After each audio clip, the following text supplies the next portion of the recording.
일요일 OTV 오신 여러분 환영합니다. 저는 스포츠선 유동현. 루키더 바스켓 이동환입니다. 네, 1월 셋째 주 KBL 룸마이 팩트 2부 순서 시작을 해보도록 하겠습니다. 1부 잘 보셨죠? 자, 2부에서는 저희가 5개 팀 분석을 하고 그리고 저희의 그 6강픽 한번 얘기를 해보도록 하겠습니다. 자, 2부 댓글 선정책에서 댓글부터 소화를 하고 가도록 할게요. 네, 그 뮤뮤님이 최근 KT 경기 보면 지난 시즌으로 돌아간 것 같아서 너무 보기 힘들었습니다. 이렇게 하시면서 쭉 이제 문제 짚어주셨고 거기에서 또 JR키티님도 네. KT 팬으로서 라렌 때문에 항상 불안합니다. 이렇게 하시면서 이렇게 또 KT의 문제점. 저희가 이제 지난주 2부에 또 KT 얘기를 많이 했기 때문에 이 부분에 대한 댓글이 굉장히 많았습니다. 네, 저희가 또 이제 이번 주도 아무래도 후반기 이슈로 또 이제 KT 어떤 체질 개선이 덜 된 것 같다 이런 어떤 이슈들, 네. 요것 좀 얘기를 좀 하려고 해요. 네, 뭐 저희 자랑은 아닙니다만 저희 예측이 거의 다 맞고 있네요. KT는. 그러니까 KT가 사실은 이제 수비를 강화를 하는 이런 부분이 굉장히 좀 중요하다라고 말씀을 갖다 드렸고, 그리고 호은 선수도 이제 공격 일면도에서 수비를 하면서 이제 공수 밸런스를 맞추고 나가는 거. 그래서 승부처에서 뭔가를 해주는 거. 그래서 정성으로 하던 김동욱 굉장히 중요하다고 말씀을 갖다 드렸고, 라렌 좀 불안하다. 그렇죠. 계속 좀 말씀을 갖다 드렸는데 이런 부분이 겹쳐지면서 뭔가 나오고 있어요. 근데 KT는 여전히 굉장히 객관적 전력이 좋은 팀입니다. 그렇죠. 분명히 올스타 브레이크가 좀 잘 걸렸어요. 또. 그렇죠. 타이밍이 정말 좋았어요. 네, 타이밍이 네. 정말 좋았고 그래서 전력을 추스르고 나면 KT는 여전히 좋지 않을까. 근데 단 하나 의구심이 드는 게 뭐냐면 이 그 팀 컬러 문제가 KT 팬 여러분들도 좀 보셨겠지만 지난 시즌으로 돌아가면 안 돼요. 그렇죠. 네, KT는 그러니까 김동욱이 없거나 아니면은 정성호가 없더라도 수비에 방점을 찍고 거기에서 뭔가 끈적한 농구가 돼야 되는데 완전히 무너져 버린단 말이죠. 이거는 좀 고민을 해봐야 되는 문제예요. 왜냐하면 플레이오프에서 어떤 일이 벌어질지 모르고 굉장히 치열한 상황이기 때문에 부상 위험도도 높아지거든요. 거기에서 그렇죠. 플랜 B를 가지고 갔을 때 모멘텀을 안 넘겨주는 팀이 굉장히 강팀인데 KT가 전반기에 그런 모습 보이다가 이 두 선수가 뭐 무너지거나 부진하면서 이런 모습들이 확 왔단 말이죠. 그렇죠. 이거는 저 라렌의 어떤 이슈와 더불어 가지고 굉장히 좀 불안 요소 아닌가라는 생각도 듭니다. 네, 좋습니다. 그리고 장진수님이 가스공사의 가장 시급한 문제는 전현우임. 폭발할 줄 알았는데 너무 가라앉아 있음. 2옵션, 3옵션 활약을 전혀 못해줌. 저희가 뭐 가스공사 얘기도 할 텐데 사실은 가스공사 처음에 두나 콤비 결성될 때 네. 기대 좀 걸었던 게 전현우가 지난 시즌에 엄청나게 기량이 많이 발전을 하면서 네. 이 3인방의 3점 기본적인 외곽 능력 자체가 너무 어나드 레벨이라는 어떤 네. 얘기가 있었는데 전현우까지 확 내려갔었거든요. 그래서 저희가 가스공사 저희가 이제 조금 이따 얘기를 할 거니까 또 한번 같이 다뤄보도록 하겠습니다. 그래서 전현우의 문제는 전현우의 문제이기도 하지만 한국가스공사 어떤 시스템의 문제이기도 하다라는 게 제 결론입니다. 네, 그건 좀 보고 얘기를 말씀 갖다 드리고요. 네, 그 다음에 리 알렉스님이 또 이제 이것도 가스공사 관련된 얘기인데 네. 김낙현의 어떤 풀업 점프슛 문제. 저희가 지난주에 어떤 최종 문제나 풀업 점프슛 문제 다뤘는데 이제 요 얘기 또 다뤄주셨습니다. 근데 이제 제가 그 지난주 방송을 하고 또 이제 혼자서 또 곰곰이 생각해봤거든요. 그러니까 KBL뿐만 아니라 NBA에서도 어떤 이제 이 대표적인 슈터들 중에 김낙현처럼 이렇게 풀업 점프슛 아니면 이제 캐치앤슛으로 하더라도 어떤 이제 타점을 최고점에서 던지는 어떤 이런 슈터들이 얼마나 있는가를 생각해봤을 때 사실은 완전 전문 슈터들 제외하면 사실 그렇게 많지는 않아요. 네. NBA에서 탑 레벨의 어떤 선수들도 3점을 던질 때는 스탠딩으로 해가지고 약간 이제 자연스러운 어떤 동작으로 사실 이게 맞기가 은근 어렵거든요. 그렇죠. 예, 타이밍이 조금 약간 묘하기 때문에. 근데 김낙현 같은 경우는 3점도 그렇고 전부 다 이렇게 던지니까 체력 소모 여기에 이제 어떤 최종 문제까지 동반되면서 컨디션 저하, 부상 위험도 이런 것들이 같이 따라오는데 저희가 이것도 이제 계속 얘기해볼 문제이긴 한 것 같습니다. 이거 좀 깎아야 되는데 어떤 부분이냐면 왜 NBA에서는 그러면 캐치앤 슈터 같은 경우 최고점에서 이렇게 던지냐면 이 선수는 예를 들어서 1-2-2-3예요. 뭐 3&D 요원들이 많은데 그러니까 수비를 하고 공격 자원에서는 스트레치를 벌여뒀다가 들어왔을 때 수비수가 그러면 슛만 이제 하기 때문에 거기에서 좀 더 높은 타점을 이용을 해서 던지는 게 훨씬 더 효율적인데 근데 이제 볼 핸들링 그러니까 메인 볼 핸들러가 예를 들어서 석점슛이 굉장히 좋다. 이렇게 되면 2지선다, 3지선다가 되지 않습니까? 그랬을 경우에 굳이 높은 타점에서 이렇게 던지는 것보다 그래서 체력을 소모하는 것보다 그렇지 않았을 때 그렇지 않고 이제 메인 볼 핸들러로서 어떤 2지선다, 3지선다가 있기 때문에 수비수 입장에서는 스탠딩 슛을 던져도 그걸 체크하기 쉽지가 않단 말이죠. 네. 이런 부분에 대한 김낙현을 봐야 되지 않을까. 김낙현은 이제 메인 볼 핸들러 겸 슈터니까 그렇게 되면 조금 더 이제 스피드를 갖다 늘리고 또는 그러면 그 볼 타점을 갖다 좀 줄이면서 체력적인 부분을 갖다 조절하는 게 좀 더 낫지 않을까라는 생각이 듭니다. 네, 좋습니다. 그래서 이제 그러면 저희가 뭐 바로 일단 팀 얘기로 계속 연결을 해볼까요? 네. 자, KT부터 한번 가보도록 하겠습니다. 네, KT 전반기 23승 9패 2위로 마쳤습니다. 하지만 저희가 이제 아까 댓글에서 다뤘다시피 이 팀의 어떤 불안 요소, 지난 시즌 모습이 전반기 막판에 다시 나오기 시작했다. 요겁니다. 네. 그렇습니다. 이 KT가 기본적으로 백코트진의 어떤 압박이 굉장히 중요한 팀이에요. 그러니까 이제 어떤 부분이 있냐면 어떤 수비의 코어가 지금 없어요. 그렇죠. 네. 그 수비의 코어가 없다라는 건 뭐냐면 허운도 수비의 코어가 아니고요. 양홍석도 수비의 코어가 아니에요. 그리고 김동욱이 수비의 코어를 잡으려고 그러는데 활동력이 부족해요. 그렇죠. 냉정하게 얘기하면. 네. 하윤기는 신인이에요. 라렌도 활동력이 떨어져요. 즉 수비의 코어는 누구냐면 정성우인데 정성우가 활동력을 바탕으로 허운이 거기에서 덧붙여주는 역할은 충분히 잘할 수 있거든요. 그렇게 그렇죠. 해왔었고. 그렇죠. 그러니까 외곽에서 어떤 압박을 굉장히 강하게 하니까 양홍석이나 김영환도 그만큼 수비의 부담이 줄어드는데 여기에 집중력이 생긴단 말이죠. 그리고 거기에서 골 밑에서 있는 라렌이라든가 뭐 하영이라든가 뭐 이런 선수들 또는 이제 거기서 로테이션 돌리는 선수들이 수비 집중력이 자연스럽게 살아나면서 이게 끈적함이 붙었는데 근데 이 코어가 사실은 약간 좀 불안하긴 하죠. 그러니까 정성우 선수가 딱 나가버리니까 여기서 모든 게 다 이렇게 돼 있던 게 싹 된 거예요. 그러니까 여기서 보면은 KT가 수비가 한순간에 좀 뭐랄까 무너지는 그런 모습들. 근데 이거를 그럼 누가 채워줘야 되느냐? 제가 볼 때는 허운 선수가 채워줄 수도 있고요. 양홍석 선수가 채워줄 수도 있고요.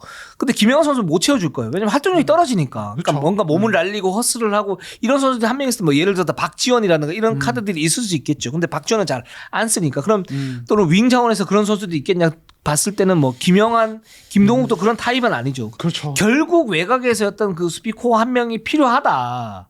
예. 근데 이거를 그러면 플랜 B를 누구로 선택을 할 것인가 거기에 대한 준비는 KT가 많지는 않은 것 같아요. 그렇죠. 예. 그렇기 때문에 거기에서 모든 게 다 느슨해져 버린 겁니다. 예. 예. 저는 플랜 B가 많지 않았던 거에 완전 공감을 하는 게, 그러니까 전반기 막판에 KT의 모습 보면은 일단 뭐 정성우가 부상, 뭐 김동욱의 어떤 난조, 사실 이거는 시즌 치르다 보면은 얼마든지 있을 수 있는 일입니다. 그렇죠. 얼마든지 있을 수 있는데, 자 그때 사실은 어떤 시즌 운영의 위기 관리 능력이 나오거든요. 근데 KT의 로스터를 보면은 저희가 전반기 내내 얘기했던 건데 KT는 리그에서 가장 두터운 로스터를 가지고 있어요. 가장 쓸만한 선수가 가장 많고 뭔가 대체 가능 자원이 많습니다. 그러니까 뭐 다른 뭐 팀들 중에 보면 이 선수 자체면 이걸 메울 수가 없어서 어쩔 수 없이 이제 약간 페이스가 확 떨어지는 이런 팀들이 네. 있단 말이에요. 네. 근데 KT는 사실은 거기에 해당이 안 되는 팀이고 해당되어서도 안 돼요. 근데 KT의 전반기 이제 막판의 문제점은 뭐냐면 김동욱 빠지거나 이제 정성우 다쳤을 때 그러면 이제 바로바로 이제 그 어떤 많이 출전 시간 많지 않았지만 가용할 수 있는 이 괜찮은 자원들을 바로바로 씀으로써 그걸 확 메워줬어야 돼요. 물론 100%는 안 메울 수 없겠지만 근데 그냥 없는 대로 가용폭이 좁아지고 옛날 모습 그대로 나옵니다. 이게 문제예요. 그러니까 박지원 많이 안 쓰는 부분이라든지 그리고 이제 그 정성호 다쳤을 때 그냥 김동호, 김영환, 양홍석이랑 같이 쓰고 하영기 없었던 그 가스공사전이에요. 그때 그냥 활동력 떨어지는 포워드를 그대로 쓰다가 가스공사한테 말도 안 되는 패배를 당한 부분이라든지 이런 부분을 보면은 KT가 이때까지 잘해왔을 때 보면 어떤 새로운 이 선수 없을 때 어떡하지 이런 대안은 생각을 저 좀 약간 세게 말할게 대안은 생각 안 하고 그냥 쓰던 멤버만 계속 써온 거 잘 되던 것만 예 그러니까 갑자기 빠졌을 때 혹은 어떤 선수의 공백이 느껴서 이게 메워지지가 않는 거예요. 그래서 가스공사전도 그렇고 사실 오리온전도 무기력한 게 사실은 거기에 해당이 되거든요. 그리고 정성호 빠지면서 사실은 거기에 박지원이라든지 아니면 다른 가드 자원들 쓸 수 있는 자원들이 분명히 있습니다. 뭐 20분씩 못 쓰더라도 5분에서 10분 정도 쓰면서 허원의 체력 세이브도 좀 해주고 왜냐하면 허원이 최근 경기에서 페이스가 안 좋은 것도 있지만 출전 시간이 갑자기 급격하게 늘어났어요. KT 로테이션이 그냥 폭이 좁아져 버리다 보니까 그러면서 또 과부하가 걸리는 거거든요. 그러니까 좀 플랜 B를 계속 가지고 가야 되는데 이게 아예 마련이 안 된 상태였던 것 같아요. 그러니까 좋은 성적의 어떤 껍질 뒤에 약간 그 불안 요소가 그냥 확 드러난 거죠. 그래서 KT 후반기 때도 이런 일이 벌어지지 말라는 법이 없거든요. 그렇죠. 플레이오프 때는 준비할 시간도 없습니다. 정말. 맞아요. 예, 사실 정규 시즌은 이런 경기가 나와도 약팀들과의 경기에서 좀 이제 숨을 고르면서 갈 수 있는데 플레이오프는 없단 말이에요. 그렇죠. 예. 아니다 이래. 그냥 붙는 거니까. 예. 오늘 경기에서 만약에 흐름이 확 넘어지면 그 다음 경기에 또 영향을 미치거든요. 그렇죠. 예. 물론 그럴 수는 있겠죠. 안 쓴 선수를 안 쓴 이유가 있어요. 코칭 스태프 나름의 그렇죠. 판단과 이유가 있는데 그래도 어떤 선수가 없을 때는 그 선수의 가진 장점이라도 최대한 극대화할 수 있는 방안으로 로테이션에 일시적으로도 포함시키고 그래서 선수들 어떤 다른 선수들 기존 선수들의 부담을 줄이고 체질을 그대로 잘 유지하는 쪽으로 가야 되는데 전반기 막판 KT는 그게 전혀 안 이루어졌다는 생각이 들어요. 그래서 이 부분에 대해서는 좀 고민이 필요하지 않을까. 조금 약간 세게 조금 얘기를 하긴 했는데 전 그런 생각 들어요. 이동환 기자 이게 저는 100% 동의를 하고 그러니까 이게 그 어떤 거냐면 좀 애매하게 했어요. 그냥 그래도 어느 정도 되겠지. 승수 쌓기가 되겠지. 뭐 SK가 선두 경쟁을 벌이고 있으니까 되겠지. 그러니까 근데 여기에서 보면 수비적으로 나가면 수비적으로 확 나가든가. 왜냐면 허운이 있기 때문에 그러면 허운한테 공격을 맡기고 그쵸. 수비 카드를 많이 쓰면서 거기에서 그냥 정말 끈적하게 가가지고 KT 어떤 힘을 보여주는 거예요. 뭐 김현민도 있고 예를 들면 네. 또 뭐 최창진도 있고 박지원도 그렇죠. 있고 뭐 그렇죠. 있으니까 네. 또는 두 번째는 그냥 공격적으로 확 나가버리는 거예요, 정말. 강하게. 근데 이 팀의 문제가 뭐냐면 이제 그런 부분이 있어요. 김동욱이나 김영환이 아주 좋은데 시즌 전에도 말을 했지만 이 약점이 뭐냐면 트랜지션의 약점이 있잖아요. 그러니까 이제 트랜지션을 강화를 하면서 뭔가 다득점을 갖다가 펼치기는 쉽지가 않아요, 이 팀이. 맞아요. 그러면 여기에서 그러면 굉장히 기동력 있는 선수들 갖다 투입을 하면서 뭔가 이제 플랜 B를 마련할 그 부분도 좀 필요한데 물론 그러다가 과도기적인 어떤 그 경기 흐름이 완전히 넘어가는 그런 모습들도 있을 수 있겠지만 그런 테스트가 좀 필요하거든요. 이 팀은 특히나 그걸 할 수 있는 팀이니까. 그때 그런 부분들이 안 되고 그냥 어정쩡하게 쓰던 멤버 쓰고 그대로 하니까 점점 줄어들고 그러다 보니까 계속 뭐 이상하게 딱히 어떤 그렇게 큰 문제는 없는데 지고 이런 상황이 반복이 되는 이게 최악이에요. KT는. 그렇죠. 네. 네. 그리고 두 번째는 라렌인데 예를 들어서 라렌 같은 경우에는 수비에서 공헌도가 일단 높지는 않습니다. 제가 볼 때는. 그렇죠. 예, 골 밑에서의 어떤 그 활동 폭이 그냥 좁아요. 그러니까 마레이하고 좀 달라요. 그리고 두 번째는 공격에서 자기가 득점을 많이 넣으면 자연스럽게 외곽이 죽어버리는 그런 성향을 가지고 있어요. 그렇죠. 네. 저희가 지난번에 말씀드렸던 라렌이 스크린을 서주고 거기에 호운하고 어떤 핀트를 맞춰야 되는데 그 부분이 좀 잘 안 될 것이다. 이렇게 됐던 부분이고 그렇기 때문에 이 라렌의 어떤 딜레마가 그동안에는 많지가 않았던 게 기본적으로 많지가 않았던 거는 그만큼 다른 포지션은 굉장히 탄탄했기 때문에 이런 약점들이 제대로 많이 드러나지 않았는데 이게 한둘 빠지다 보니까 라렌이 해줘야 될 역할에서 뭔가 안 되는 거죠. 그렇죠. 그럼 골 밑에서 중심을 못 잡으면 하윤기도 루키이기 때문에 거기에서 뭔가 하드캐리하고 갈 수는 없어요. 그러니까 이런 것들이 좀 같이 얽히면서 KT가 좀 떨어지고 있는 거 아닌가라는 생각이 듭니다. 네.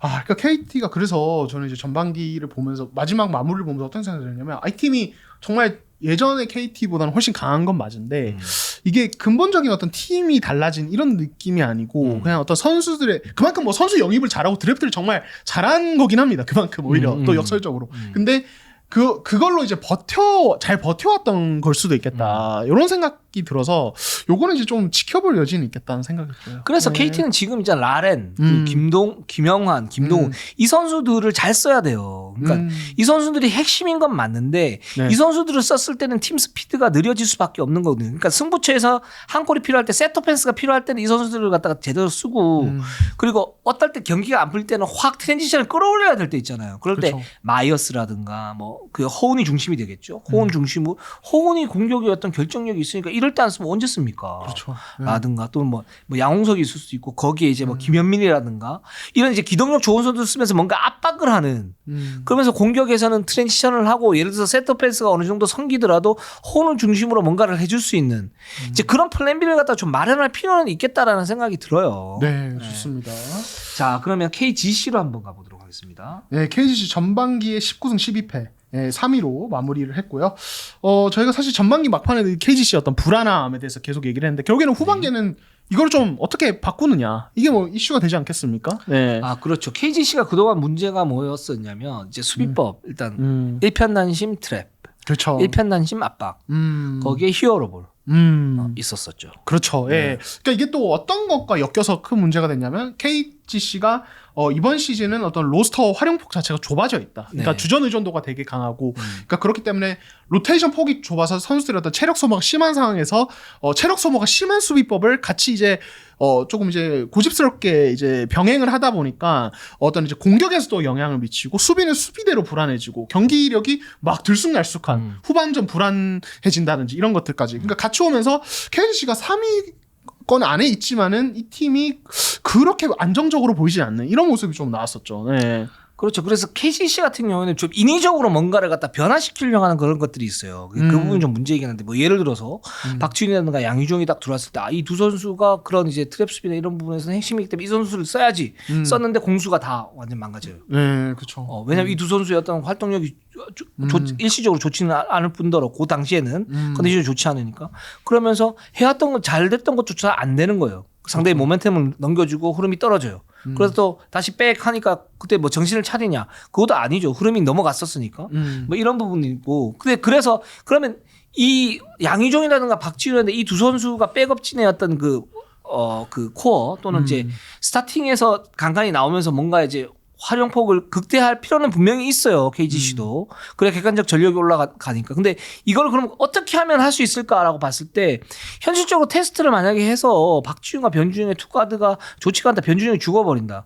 그랬을 때는 여기에서는 또 조정을 하고 또 거기에서 변준영을 어떻게 만들 것이고 박지훈은 그러면 백업진에서 어떻게 좀 써야 될 것인가.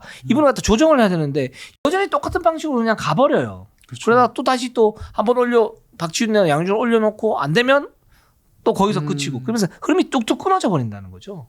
그 중심에는 말씀하셨던 것처럼 이 수비의 어떤 트랩 뭐 또는 히어로볼 이런 부분이 있기 때문에 지금 KGC 인상공사가 정말 코어가 뭐고 지금 잘 되는 부분이 뭐고 현실적으로 그러면 어떤 부분을 갖다 조정을 해야 되느냐 이걸 파악하는 게 굉장히 중요할 것 같아요. 그렇죠. 그 지난 시즌에 KGC가 그 설린저 데려오고 나서 네. 사실은 변화가 있었죠. 이 수비법에 대해서 그러니까 그 전까지는 계속 이제 이 뺏는 수비, 그때 크리스 맥컬러였나요? 네, 맥컬러가 있을 때까지만 뺏는 수비를 유지하다가 설린저가 오고 나서 뭐 공격에서 뭐 당연히 뭐 이 선수의 능력이 워낙 출중하기 때문에 안정화가 되고 수비의 시에도 이제 어떤 이제 설린저의 어떤 뜻과 성향에 맞춰서 어떤 무리한 트랩을 줄이고 어떤 뺏는 농구를 사실 지향을 했어요. 그러면서 공수가 완전히 안정이 되면서 뭐 사상 뭐 유례가 없는 무패 우승을 이뤄냈는데, 그러니까 그 사실은 뭐랄까요 그 정도의 어떤 뭐랄까요 융통성이 있는 팀인 것 같아요. 원래는 그러니까 고집을 안 부릴 수 있는 팀인데 지금까지는 또 이제 또 부려왔고 그래서 이제 김세희 감독님이 그 이제 전반기 막판에 그 SK전 앞두고 이제 이런 얘기를 하셨습니다. 빼앗기 위한 수비는 이제 좀 줄이려고 한다. 이제 압박은 유지하되 무리한 트랩 뺏는 수비는 좀 줄여볼. 약간 수비법 바꾸겠다 이렇게 얘기를 하셨는데 만약에 지난 시즌 그 설린저 온 뒤에 어떤 수비법처럼 이제 그런 식으로 간다면은 지금처럼 이제 선수들이 체력 난조 그리고 경기 안에서의 어떤 기복 이런 것들은 좀 약해질 수 있지 않을까. 이런 기대감? 예. 그러니까 굳이 무리 안 해도 되는 팀이니까 계속 저희가 얘기를 하지만 이런 생각도 들고 좀 지켜볼 필요는 있을 것 같아요. 네, 맞습니다. 이렇게 가는 게 맞는 것 같아요. 이건 뭐 이제 다른 게 아니고 이게 맞는 것 같아요. 지금 상태에서는. 그러니까 후반에 체력적인 어떤 난조 때문에 사실 29점 차 리드를 갖다 다 뺏기고 SK한테 대역전패를 갖다 당한 적도 있고, 그리고 부상 위험도도 사실은 높아질 수 있는 그런 부분들이 있고, 또 주전 의존도도 굉장히 지금 높지 않습니까? 그렇죠. 그러니까 만약에 수비법을 이렇게 가지고 간다 그러면 이 수비법을 가지고 가고 여기서 공수 밸런스 맞추고 거기에 양희종이나 박지훈을 적절하게 케이스 바이 케이스로 좀 끼운다.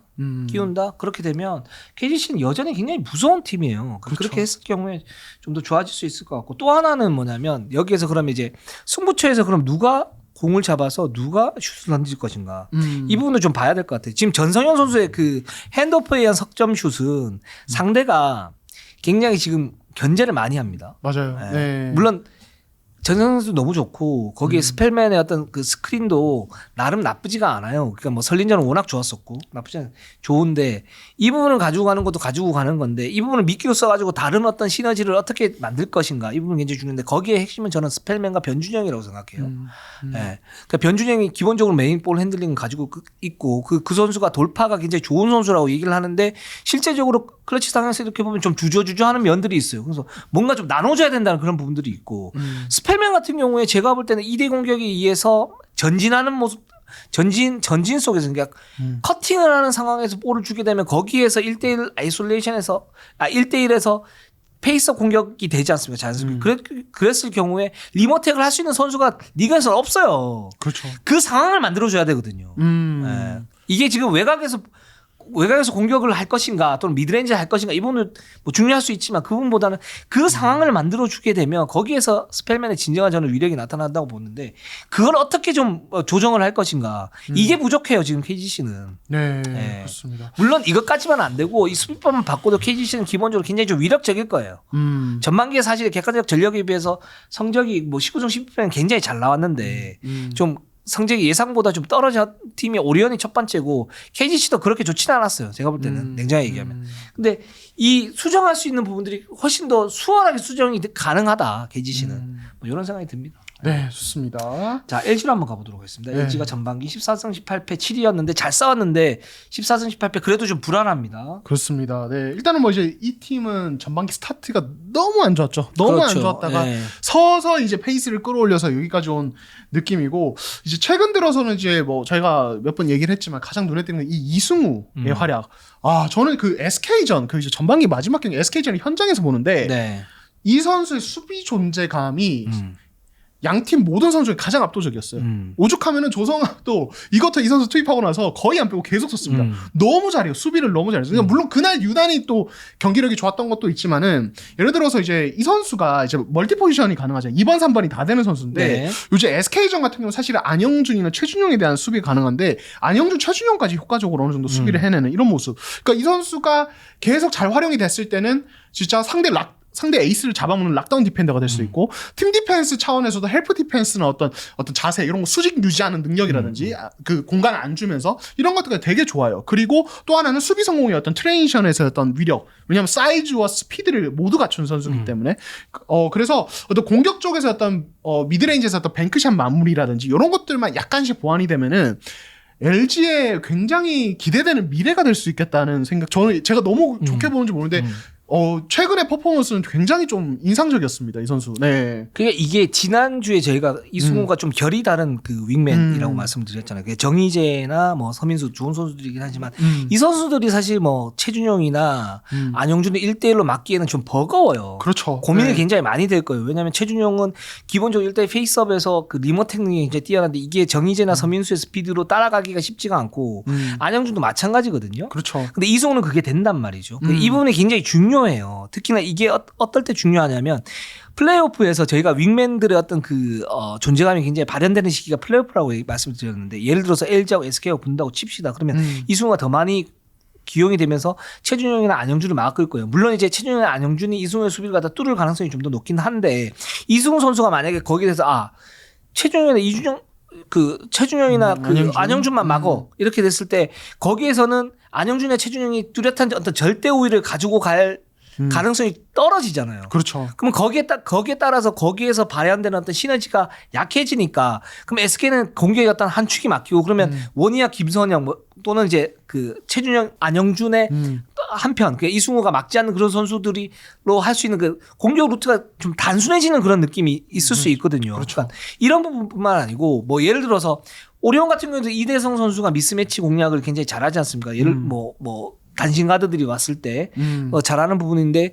근데 현대모비스 같은 경우에는 이 선수를 스위치를 해버리면 뭐 이우석이라든가 뭐 김국찬이나 이런 선수들이 막을 수 있어요. 그렇죠. 반면에 반대로 가면 수비에서는 이대성이 오히려 미스매치가 돼버린단 말이죠. 뭐 이런 매치업 상성, 그렇죠. 이런 부분들 때문에 윙맨 자원이 굉장히 중요한데 거기에서 이승우 선수가 지금 적절하게 잘 나타났다.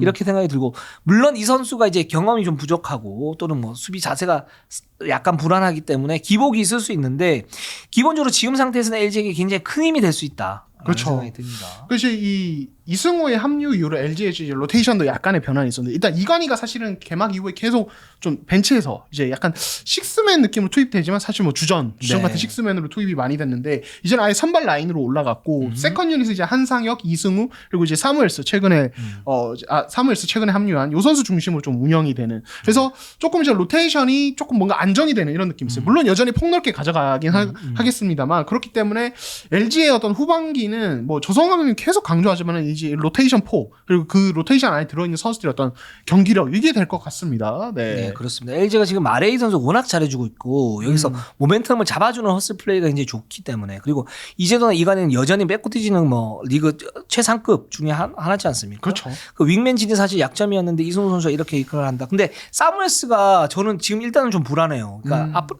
어떻게 좀 변할지 모르겠지만 약간 좀 불안하긴 한데 이 부분만 좀 보충이 된다면 LG도 충분히 6강 경쟁을 할 수 있다라는 생각이 듭니다. 좋습니다. 자, 한국가스공사로 한번 가보도록 하겠습니다. 한국가스공사가 전반기 13승 19패 8이고 자, 이 팀은 뭐 계속적으로 부상 이슈가 있었었고 지금 정용훈 선수는 시즌 아웃 된 상태이고 지금 뭐 이대원도 다치고 니콜슨도 다치고 차바이도 다치고 두경민도 다치고 다 다치고 네. 그 두나콜은 어디에 없고 시즌 초반에 두경민 선수 무릎 굉장히 안 좋았을 때 두경민 선수가 파트타임식으로 이렇게 딱 들어왔을 때 살짝 보이긴 했지만 두나콜이 도대체 위력이 어떻게 될까? 네. 아 정말 그 옛날 얘기 같은 그런 느낌이 있어요. 그렇죠.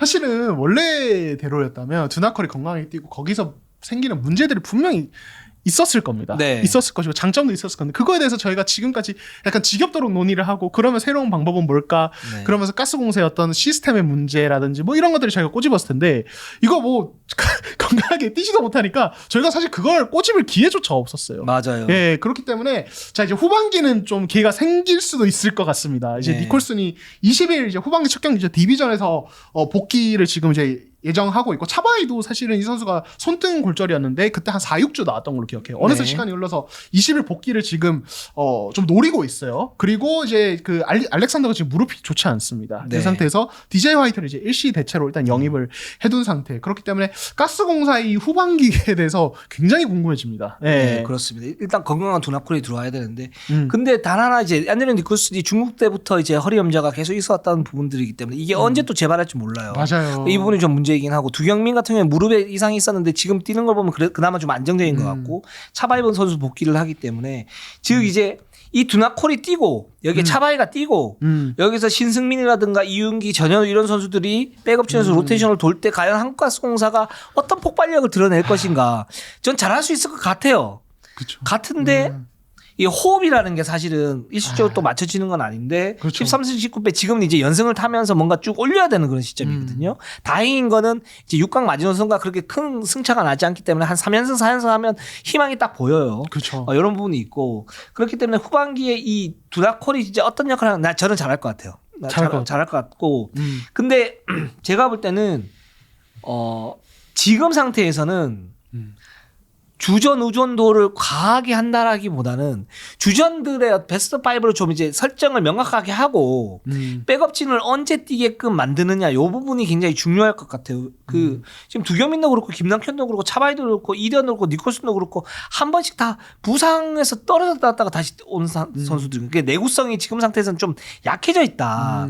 즉 이 선수들은 뭐 30분 이렇게 뛰는 게 아니고 25에서 30분 정도 이렇게 조절을 하고 나머지 플랜 B를 맞추는 것도 굉장히 좀 중요하다라는 생각이 듭니다. 네, 저는 이 팀이야말로 약간 DB 같은 로테이션을 후반기에 좀 가져갈 필요는 있다고 생각이 들어요. 네, 그러니까 네. 사실 뭐 유동 감독이 전반기부터 이제 이 선수들이 부상이 워낙 많다 보니까 특히 두나 콤비를 선발로 기용 안 하고 뭐 이제 좀 출전 시간 관리도 많이 하고 4쿼터에 워낙 불안하게 지는 게 뭐 접전하다가 지고 이게 너무 많다 보니까 네. 이런 식으로 로테이션 운영을 많이 했는데 후반기에 더더욱 또 제가 봐도 내구성의 문제라든지 그리고 체력 문제, 예, 그러니까.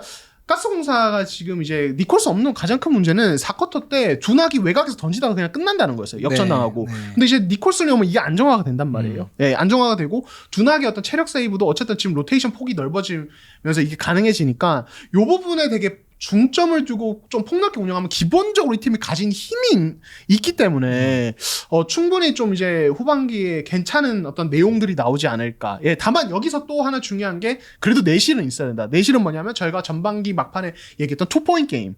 예, 그러니까 아무리 화려해도 또 밖에서만 슛 던지다 끝나면 안 되거든요. 예, 그러니까 트랜지션 득점 생산, 뭐 이제 사실 뭐 이 팀이 높이가 낮기 때문에 뭐 공격 리바운드 이런 것까지는 바라지 않고 어떤 이제 돌파 기반의 어떤 페인트 존 어택을 조금씩 해줘야 돼요. 밖에서만 던지다 끝나는 농구가 가장 지금 가스공사가 가장 좀 경계해야 될 이런 양궁동궁을 조금 피해야 되지 않을까 이런 생각이 듭니다. 네.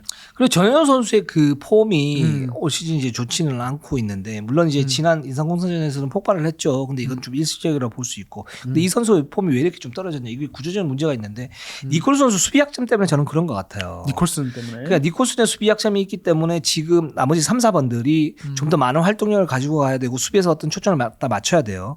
거기에 차바이 선수가 지금 장기간 이제 떨어졌다가 지금 들어왔지 않습니까? 차바이가 굉장히 중요했어요. 차바이 선수가 나오면서 기본적으로 한국가스공사의 어떤 경쟁력이 뚝 떨어진 상태인데 그 역할을 전현우가 해야 되는 전현우는 그런 역할을 사실 하기는 쉽지는 않죠. 수비에서는 아직도 이제 발전해야 될 부분이 많은 선수니까. 그렇다 보니까 당연히 전현우 같은 경우에도 어떤 그 공격에서 방점을 찍기보다는 수비에 부담감이 많으니까 공격에서 어떤 그 문제점들이 좀 드러났었는데 이 부분들이 차바이 선수가 들어오면서 또 이제 플랜 B로서 저는 이제 백업진에서 어떤 그 백업진의 어떤 에이스 역할을 해주게 된다면 전현우 선수도 좀 좋아지지 않을까라는 생각이 듭니다. 네, 좋습니다. 자, 삼성으로 한번 가보도록 하겠습니다. 네, 삼성 7승 25패 최하위로 전반기를 마무리를 했습니다. 네. 일단 뭐 이 팀이 지금 뭐 여러 가지 처한 상황은 사실 뭐 성적이 나기 좀 어려운 부분이 있습니다. 그래서 그 와중에 저희는 이제 이 와중에 뭔가 얻을 거라면 유망주들을 좀 기용을 하는 게 좋다. 네. 그들의 출전 시간을 일정 수준 이상 확보를 해주자. 근데 그 이제 전반기 마지막 두 경기 때 차민석이 사실 좀 출전기를 꽤 얻었습니다. 네. 20분 이상 뛰었는데 저희가 그동안 얘기했던 차민석 뛰게 하자. 이게 약간 무색해서 사실 너무 기대의 모습에서 좀 많이 놀랐어요. 작년에 그 좀 지난 시즌에 좀 나왔을 때보다도 경기력이 너무 떨어져 있어서 이 선수가 지금 약간 멘탈적으로도 좀 흔들리는 게 아닌가라는 생각이 들 정도로 되게 불안해 보였어요. 그래서 좀 실망한 팬분들도 좀 많으셨던 걸로 알거든요. 네, 그래서 이 부분에 대한 좀 뭐 얘기도 좀 할 수밖에 없는 것 같고요. 네. 지금 저는 두 가지 문제가 있는 것 같아요. 그 첫 번째는 차민석 선수의 지금 기량의 어떤 한계. 본인의 한계. 네네. 이 선수가 지금 특출한 어떤 장점이 없어요. 지금 대학교 2학년 나이죠. 나이로 하면. 네. 근데 이 선수가 사실은 이제 높이와 스피드를 겸비했다가 이제 스피드가 많이 떨어져요.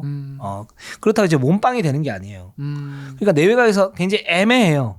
그러니까 골 밑에서 포스트업에서 수비를 하려고 그러니 그냥 뚫리고 또 외곽으로 나고자 하니 느리고 돌파 허용하고 지금 게다가 이제 공격에서 자기가 이제 석점도 던지고 또는 뭐 이제 뭐 스텝도 괜찮고 뭐 BQ도 괜찮은 것 같아요. 근데 자기가 주도적으로 뭔가를 할 수 있는 게 없어요. 그렇다고 캐치앤슛을 하자니 석점이 약하다고. 그러니까 이 선수는 기본적으로는 어떤 부분이 좀 필요하냐면 제가 볼 때는 몸을 이제는 뭔가 이제 방향 설정을 해야 될 것 같아요. 외곽으로 돌리려면 정말 스피드를 강화하는 그런 어떤 그 시체 구조를 만들든지 아니면 골밑으로 돌리려면 골밑에 어떤 그 벌크업을 하면서 자신의 어떤 강점을 극대화하고 석점도 간간히 던지는 그런 빅맨이 되든지 그 방향 설정을 해야 될 것 같아요. 그게 안 된 상태에서 그 부분이 하나 있고 또 두 번째는 삼성이 지금 제가 볼 때는 어떤 선수가 들어와도 지금 이 흐름에서는 제대로 된 역할을 해줄 수 있는 선수가 별로 없어요. 기본적으로 베스트 5에 임동석, 장민국이 들어가고, 그다음에 김시래가 있고, 그다음에 외국인 선수가 있으면 외국인 선수가 김시래 2대2 공격이 우선이고, 거기에 임동석, 장민국이 그 외곽에서 받아먹는 득점. 그러면 자기가 할 수 있는 걸 뭐냐면 여기서 개인 능력으로 해서 1대1 공격을 뭔가를 해야 되는데, 거기에 그 1대1 공격은 기본적으로 효율성이 많이 떨어지죠. 거기에 패턴까지 맞춰야 되고, 그런 상태에서 자기가 그러면 할 수 있는 게 뭐가 있을까? 이원석 같은 경우에는 기본적으로 수비 리바운드를 할 수 있어요. 그렇죠. 높이가 좋기 때문에. 근데 이원석도 지금 할 수 있는 게 없어요. 네. 거기서 2대2 옵션이 있는 것도 아니고 그렇다고 이원석이 뭐 스크린이 좋은 것도 아니고 약점들이 두드러질 수 있는데 그 강점을 살릴 수 있는 어떤 시스템이 지금 삼성은 제대로 돼 있지 않아요. 네. 그런 상태에서 신예를 갖다 키우기는 쉽지가 않고 차라리 여기에서 이 시스템을 갖다 뜯어 고쳐야 되는데 지금 시즌 중반이어서 그게 되는 부분도 아니고 그렇기 때문에 이 삼성은 좀 길게 가지고 가야 될 것 같아요. 길게 봐야 돼. 네, 그러니까 뭐 한 2경기, 3경기에서 부진했다. 근데 이게 그러면은 이 부진이 시스템의 문제인지 이 선수 기량의 어떤 문제인지 이걸 좀 파악을 하고 선수의 기량의 문제라면 D리그로 가든지 아니면 거기서 몸 상태를 갖다 좀 점검을 하고 뭔가 방향 설정을 한 상태에서 다시 끌어올려 줄 필요가 있고 이 선수의 경험의 문제고 뭔가 그러면 그 선수 중심으로 뭔가 시스템을 만들어 놓고 거기서 해보고 거기에서 어떤 문제점이 드러나면 그 부분을 갖다 고치면 되는 거죠. 그렇죠. 근데 그 자체가 지금 안 돼 있는 거예요. 이 팀은. 네. 네.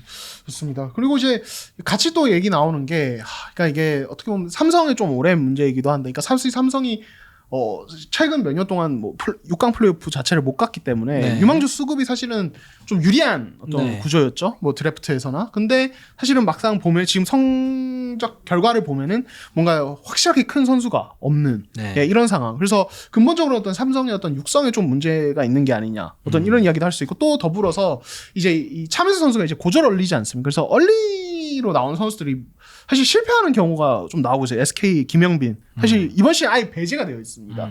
예, 그러니까 지금 뭐 실패라고 단정은 하는 건 아니고 그냥 지금 이제 기대 이하인 선수들이라고 말씀드리겠습니다. 김영빈이라든지 오리온의 뭐 조석호라든지 이제 얼리가 갈수록 많아지는 분위기에서 이런 선수들이 조금씩 보이는 게 약간 이제 저희가 같이 뭐 얘기를 해볼 수 있는 부분이 아닌가 뭐 이런 생각이 들거든요. 네. 이건 굉장히 좀 그 민감한 민감하죠. 문제 같아요. 네. 그러니까 이제 뭐냐면 아직까지 입증은 안 돼 있어요. 그러니까 저는 차민석이 아직까지도 뭐 실패했다 생각하지 않고. 그렇죠, 그렇죠. 네. 뭐 이동희도 마찬가지겠죠. 예, 표현은 이제 취소하겠습니다. 이게 네. 약간 기대 이하다. 그렇죠. 예, 제가 잘못 말씀드렸습니다. 기대 이하. 그러니까 네. 지금 그러니까 이제 그 잠재력이 확 터진 선수죠. 예를 들면 송교창은 처음부터 이제 풀타임을 갖다 뛰어야 되는, 그러니까 처음은 아니지만 그 이후에는 풀타임을 뛰어야 되는 멤버였어요. 그렇죠, 그렇죠. 왜냐하면 빅맨이 없으니까.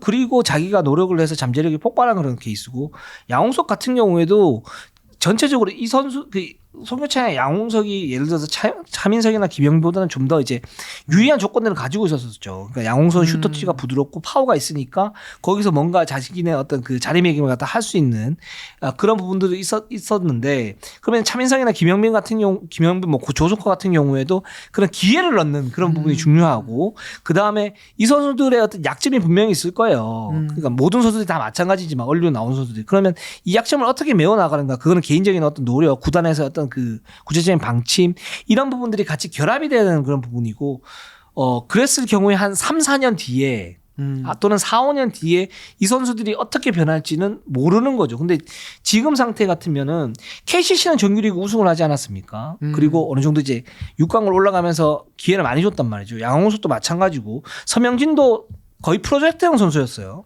이 선수 그렇죠. 같은 경우는. 예. 네. 강제로 뛰어야 되는 그런 상황이었고, 반면에 차민석이나 김영빈이나 조석호 등은 거기에 강력한 경쟁자들이 있어서, 또는 그 시스템이 좋지 않아서 기회를 아예 못 받았고 거기에 대한 어떤 틀 자체가 마련이 안 되기 때문에 지금부터 어떻게 스타트하느냐가 굉장히 중요할 것 같아요. 네, 네네. 좋습니다.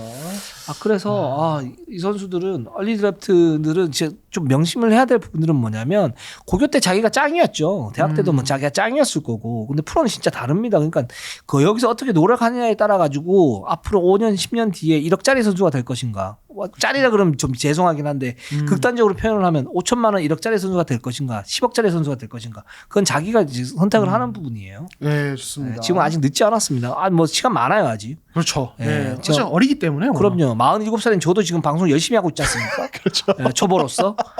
갑자기 약간 짠해지는. 그렇죠. 열심히 배우고 있어요 지금도. 아니 저도 열심히 옆에서 열심히 배우고 있습니다. 그렇죠. 늦지 않았어요. 그럼요. 지금 이제 20 아닙니까? 그렇죠. 너무 어리고 너무 촉망받는 선수들이기 때문에 네. 얼마든지 잘할 수 있습니다. 그렇습니다. 네, 좋습니다. 자, 마지막으로 저희가 이제 중간 점검을 하도록 하겠습니다. 여기에 따라서 저 다시 말씀드리지만 우리 자매품님들에게, 제가 만약에 6개 구단 중에 2팀이 탈락을 하면 저 깨끗하게 출연료 10만 원 내놓고 자, 스타벅스 커피 10,000원권 10장 네. 여러분들에게 쏘겠습니다. 좋습니다. 네. 일단 뭐 그럼 저희 어떤 6강 픽 한번 네. 해봐야 될 텐데 뭐 어떻게 이거 진행을 할까요? 일단 각자 얘기를 할까요? 네. 각자 얘기를 하죠. 네, 네. 좋습니다. 저희 뭐 항상 해왔던 것처럼. 네. 저부터 하겠습니다. 네. 저는 이렇게 순차적으로 띄워주세요. 네, 제작진분들. 이동환 기자. 네, 저는 SK. 이거 순위 예상은 아니에요. 네. 그냥 이제 팀을 말하는 겁니다. SK. 연막이야. SK 그리고 KT, KGC, 현대모비스, 그리고 DB, 그리고 한국가스공사, 이렇게 한번 예상해 보겠습니다. 그렇네요. 네. 자, 지금 여기 뭐 SK, KT가 4강 직행 맞죠? 그렇죠. 저는 1위는 이 두 팀 중에 나올 거라고 봐요. 갭은 그리 크지 않다고 보고 맞대결과 여러 가지 어떤 변수들에 의해서 이 두 팀의 위치는 바뀔 수 있지만 이 두 팀은 4강 직행이 매우 유력하다고 봅니다. 네. 그리고 SK, KT가 가고 KGC, 현대모비스는 안정권. 네, 거기까지는 안정권이고요. 관건은 이제 그 마지막 두 자리를 놓고 네 팀이 경합을 할 텐데 솔직히 고민 좀 많이 했습니다. 네. 진짜 모르겠더라고요. 근데 제가 아까 오리온 이제 일부에서 오리온은 똑같을 것 같고요. 그러다가 조금 페이스가 떨어질 것 같고, DB는 좀 그래도 우선적으로 넣었습니다. DB는 뭔가 트리플 포스트에 대한 저도 기대감이 좀 있습니다. 이 팀은 강할 것 같고, 가스공사가 저는 이 부상에서 또 발생하면 이 팀은 무조건 미끄러질 것 같거든요. 진짜로. 근데 또 LG도 뭔가 확 치고 6강 갈 것 같은 정도는 아니에요. 또 이 팀도. 네. 그러니까 너무 어려웠는데. 네.